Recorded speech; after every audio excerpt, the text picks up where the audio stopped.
Hello to the Connect Health community. My name is Manpreet, and in my email signature, it does say that I am the General Manager of Operations here at Connect Health.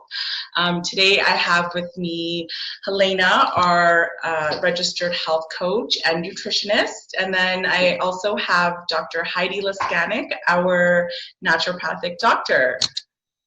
Hi, guys. Hello, how are you? Hey, you two. So good to see you virtually Good here. to see you too. I know over the last little while, Elaine and I have been talking about just wanting to reach out with some support and some information about strategies we think might be helpful for coping with this unprecedented time. I know for myself, over the past number of days, I felt various states of overwhelm at not knowing what decision I should make next, or what's going to change in the lives of myself and my loved ones as a result of constant ongoing updates and the news and like a shock. So like many of you, I've been pouring, there's just so much, right? There's been so much change every day, new information. And so like many people, I've been poring over the research and listening to the news while trying to manage that swirling energy of all this uncertainty. And I find it's been quite an emotional roller coaster at times, and I've really tried to be gentle with myself and put into practice many of the things I've learned over the years of being a naturopathic doctor, and practice what I preach. Yeah, it's a lot of heavy stuff that the world is kind of going through right now, and what I wanted to know was what was your guys' initial response, your first response to hearing all this? Yeah, well, to be honest, my first response was to become a really busy bee. I just filled my house with herbs and as many vegetables as my fridge could take. You know, my stress response was to manage all that I could by frantically cooking and cleaning and organizing. I think we all have our own unique, special ways of feeling prepared or maintaining some type of control of our lives, right? And I think it's a normal reaction to get busy, like to be in that initial fight or flight. Evolutionarily, it's an adaptive and sensible response. Working on the things that you can actually control, right? Yeah. And in the short term, I think that's, that makes sense, right? And it's like I say, I'm trying to be gentle on myself and not judge that too much. But what I also know is that it's not helpful or advantageous for the long haul.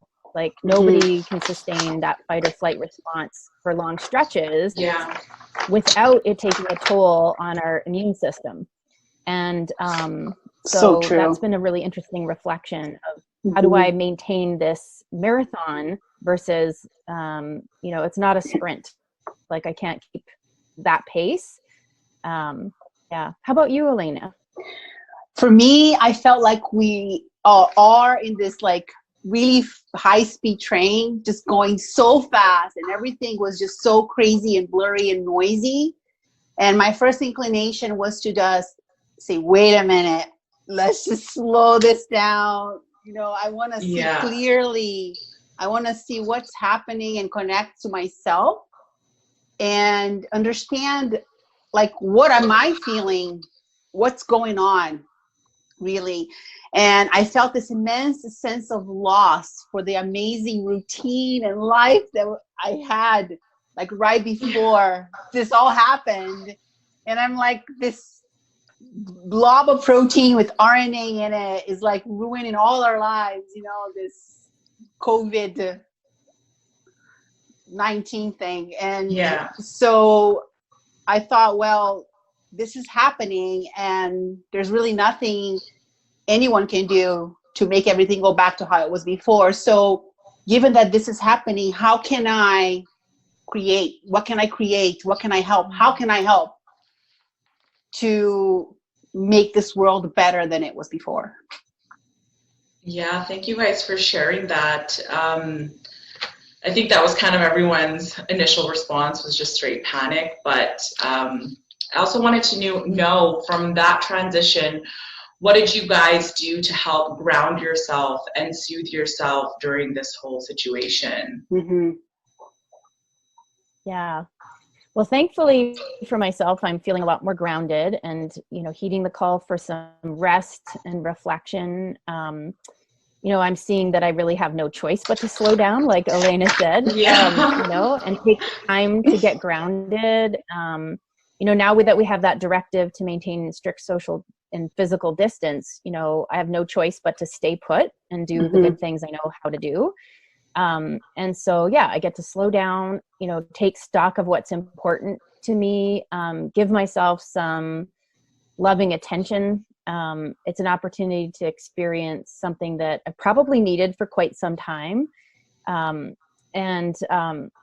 often share with people that when we're in acute stress, self-care becomes really crucially important.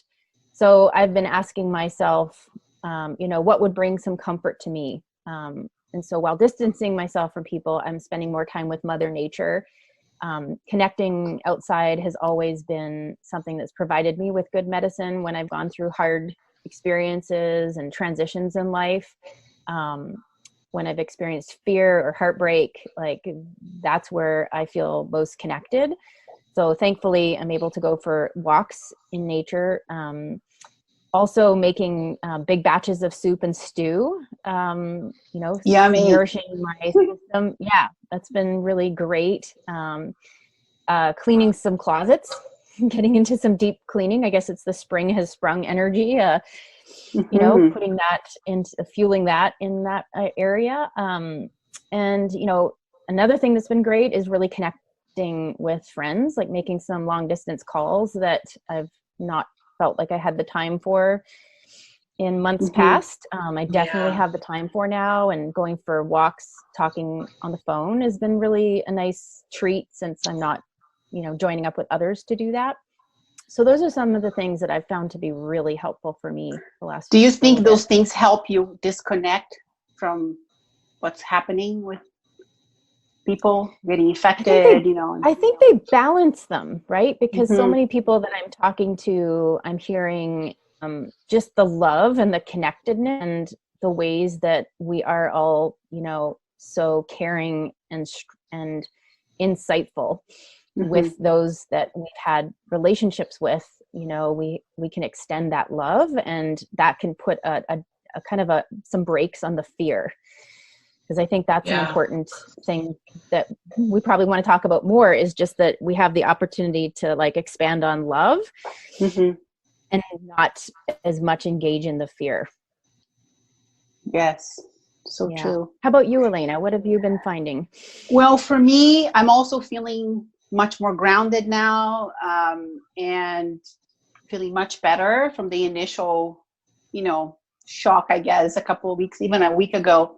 But what I've been doing, I've been doubling on my meditation time. I usually meditated for 20 minutes a day in the morning, but I'm doing it twice a day. And that really helps me to connect to that quiet place within myself. And that's very soothing to me, because I feel like that place, which everyone has, is that place of creation, of your amazingness, that you can then, what can I do from here now? So really connected with that love. I guess it's a love, a love of yourself and everyone in the world. So I've been doing that.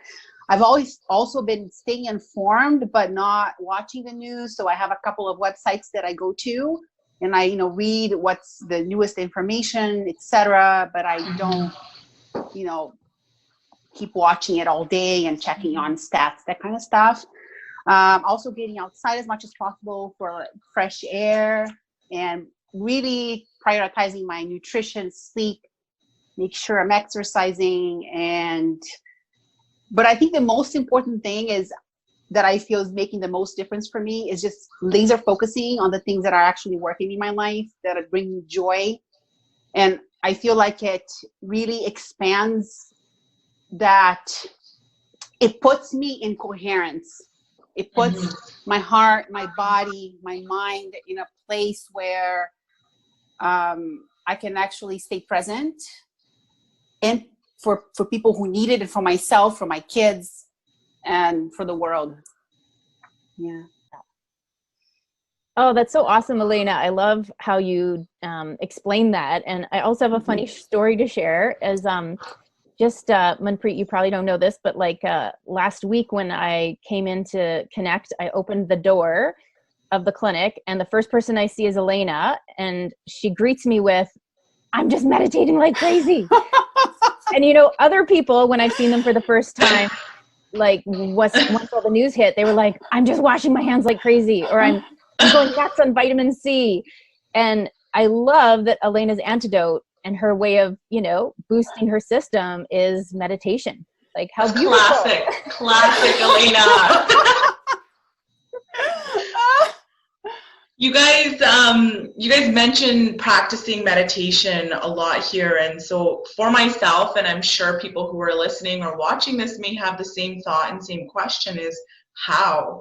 So I'm a complete novice to meditation practice and all that, and I just don't know how to get started or how to even incorporate it into my life. Yeah, well, I would say that it's important to see meditation as something like brushing your teeth every day, flossing your teeth, or even like a medication that you do it, but you sit like as you're going to care for your mind, but not expecting the results to come like right away. Because the truth is, you're not going to meditate one day and feel magical the next day. Like, meditation has its process. It's a process of self-awareness. It's a process of, getting to know yourself, but also learning how to focus. And so just being really gentle with yourself, but also sitting every day, like you brush your teeth. Yeah. And using an app. I would say for beginners, it's important to use an app with a guided meditation to kind of keep the momentum going. And there's so many out there. My favorites are 10% Happier and Headspace. I especially like 10% Happier because I think Dan incorporates many different meditation teachers around the world, but also incorporates meditation into daily life. Right. How meditation connects to your daily life with many moving parts. Right. But yeah. Hey, I just want to say something. I love your analogy of meditation being like cleaning your teeth. Just because we think so much, it's like a no-brainer. We all want to brush our teeth at the end of the day, wash off the residue, be clean for wash off the residue. And so we know dental hygiene is so important, and more information is coming out about how it influences our gut health, and we know most of our immune systems in our gut. So we could talk about all that later, and we will in our other videos. But I love that thought of how we need that mental and spiritual, psychic hygiene, especially as we're accumulating. Like I love it. The news, we're taking on so much of that fight or flight information. Right. And so at the end of the day, to wash that all away is really important. Mental hygiene. I love that. Yeah. It's so true. Yeah. That totally makes sense. I mean, we practice it with everything else in our life. Like, why do we not practice it mentally, You need to get all of that kind of negativity out and be just with yourself. So, Manpreet, have you ever tried one of those apps before? I haven't tried the apps, but I've tried a few guided meditations on YouTube, which were really good for me. But I think it's more of a habit forming thing where I just feel like I don't know how to do it every day. But I guess it's just like you said, you have to make those solid kind of rituals in your day. So, which I'm totally going to take back from this conversation and practice at home. So that's awesome. Wonderful. What would be your guys' top 3 tips for a stress-resilient body? Because I think everyone's trying to prevent and just be the best that they can at this point. Okay, so my top 3 tips. Number 1 is to make sure that you're not letting your body and mind be bombarded by all of these news. Right. It's important to be informed and to pick a couple of places that are credible so you know what's going on, you know what to do, right? But to make sure that you are not reenacting that stress response several times a day by watching the news. Because the truth is, you can't really, watching the news and becoming anxious is not going to help anything. It's actually only going to make your immune system become weaker. Right. And your immune system right now is extremely crucial to keep strong and resilient. My second one would be to start doing something to stop and go within. It could be a meditation habit that you start. It could be, just stopping several times a day for 2 minutes, closing your eyes and following your breath. It could be doing some other kind of breath work, but really doing this stopping to go within many times during the day so you can connect to yourself and to your power to create things and help the world improve, get out of this COVID situation. And you would start with yourself. Right. And number 3 would be to really laser focus on what's working in your life. And on the things that really bring you joy. And even if there's one thing that brings you joy or one thing that's, that's working in your life, you focus on that. You laser focus on that. And when other thoughts of fear and anxiety come, which they will, they do for all of us. It happens to all of us, right? The key is to catch it. So that's the magic moment, is when you catch yourself. Oh, yeah, well, that's happening right now. But what can I be grateful for in my life right now? What is working? What can I do that will bring me joy? Yeah, Love that's it. Awesome. Heidi, what about yourself? Well, I would say number 1 would be making some nutritious recipes. Might be a good time to, expand horizons and try things out that you've maybe not had time to in the past. Maybe making some different, including some different vegetables or other ingredients that you haven't explored before. Number 2, I'd say, reading a good book or, diving into a good audiobook. The audiobooks are especially great. I think right now they're really good company, especially if you're living alone. And then third one, I would say, would be developing some good practices or rituals like dry skin brushing and doing castor oil packs, which can be done in the bath or, while you're reading a book or watching a show. Those would be my top 3. Those are some really good tips. So I guess if we have a take-home message, would be that this is a really opportune time to solidify some habits and practices that aren't just useful and relevant for now, like we're talking about, supporting our nervous system, which helps our digestion, which helps our immune system. These are great things for now, but they're also, practices and habits that would be excellent to have to take us to the next level when we're over and through all of this, which we will be. Right. Like get into the rhythm of doing some of those practices that you've always wanted to explore, but never really had the time or, had other distractions. So like meditation or, cooking healthfully. I often think about like with recipes that, when the first few times we make them, we really have to pay close attention to the detail of the ingredients and the method. But after you've made it like a bunch of times, you can just go by feel, right. You just know, and you can make adjustments, as you like, according to your taste. And I think the same is true with meditation, like trying out some of those apps that, Helena and spoke of, like, those are great tools. And at some point, you can kind of explore and your own best ways. So this is a good time to get those habits down, establishing those routines. That's such a wonderful idea. And I mean, these habits are all keystone habits. I mean, once you establish them, they're going to affect every single area of your life for the better.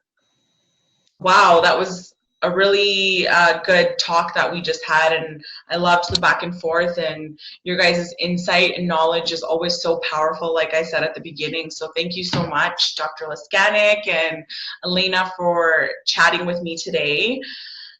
Yeah, that was really good. Lovely to be with you too. That sure was. Yeah, I just kind of wanted to conclude our video here, and this was one of the first videos we did, and we do want to kind of put up some more videos for our Connect Health community just to stay connected during this time. Juniette, who is our registered Haikomi therapist, and Keith, who is our registered clinical counselor, are also going to be offering free online guided meditation, which I'm really excited about, just to kind of piggyback on what you guys have been saying about the meditation. Juniette did a guided meditation at one of our team meetings. I think it was for 5-10 minutes, and I was completely fabulous. at how good I felt after. It's just something in her voice. She's so great. So I'm excited for that. So please watch out. We'll be posting link and sign up information for that as well. If you have any other questions or feedback, I'd love to hear from our Connect Health community in regards to any topics you guys want to hear about. We definitely want to keep engaged with you guys during this time. You can email us or phone us. All of our information is on our website, which should be linked in our Facebook or our Instagram. It's connecthealthcare.ca. Yeah, I look forward to hearing from all of you guys, and this has been a good talk, and we hope to chat with you guys soon. Our next video that we kind of have planned is how to really strengthen our immune system, so I'm looking forward to that conversation as well. Sounds good. Thank you, Manpreet. Thank you, Heidi. Bye, team. Bye, guys. Bye. Bye.